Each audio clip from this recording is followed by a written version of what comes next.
What can you do with just $10? Can you buy a cup of coffee? Or maybe a fast food meal? Well, meet John. He's about to discover that his $10 bill could be the start of something much bigger. Today, we're going to show you exactly how anyone can start investing with just $10. So let's dive in. John used to think investing was only for rich people. You know, the guys in suits with briefcases full of cash. He imagined you needed thousands of dollars just to get started. But here's the truth that changed everything for him. In 2024, you can literally start investing with the price of lunch. You see, there was a time when this was true. Buying a single share of stock could cost hundreds of dollars, plus hefty broker fees. But the investing world has completely transformed. Now there are apps and platforms that let you spare change, buy fractional shares, and pay zero commissions. The barrier to entry? Practically gone. So John grabs his $10 and opens his phone. He's got options. Let me break down the best ways he can actually invest this money right now. First up, fractional shares through apps like Robinhood, Webull, or Cash App. These platforms let you buy a piece of expensive stocks. Want to own part of Apple or Amazon? You don't need $180 or $200 for one share. You can buy $10 worth and own a fraction. John could literally own a tiny piece of major companies with his $10 bill. Next option, micro-investing apps like Acorns or Stash. These are perfect for beginners. They round up your purchases to the nearest dollar and invest the spare change. Plus, you can add that $10 as a starting investment. They build you a diversified portfolio automatically based on your goals and risk tolerance. Third choice, ETFs or exchange-traded funds. Think of these as pre-made investment baskets. Instead of picking individual stocks, you buy into a fund that holds dozens or hundreds of companies.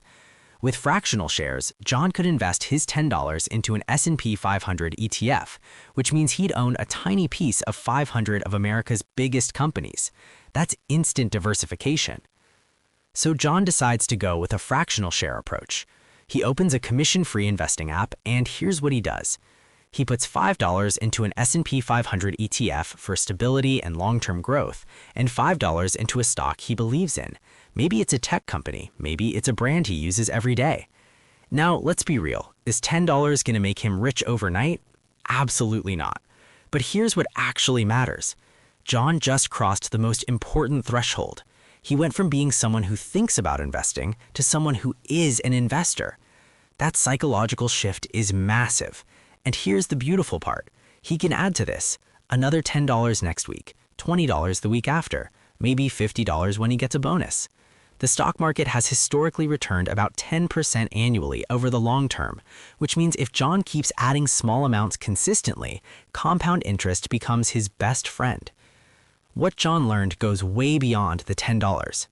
First lesson, starting is more important than the amount. Every wealthy investor started somewhere, and the best time to plant a tree was 20 years ago, but the second best time is today. Second lesson, consistency beats timing. John doesn't need to find the perfect stock or wait for the perfect moment. He just needs to keep showing up, keep adding money, and let time do its thing. Even Warren Buffett says most people should just regularly invest in index funds. Third lesson, education pays dividends.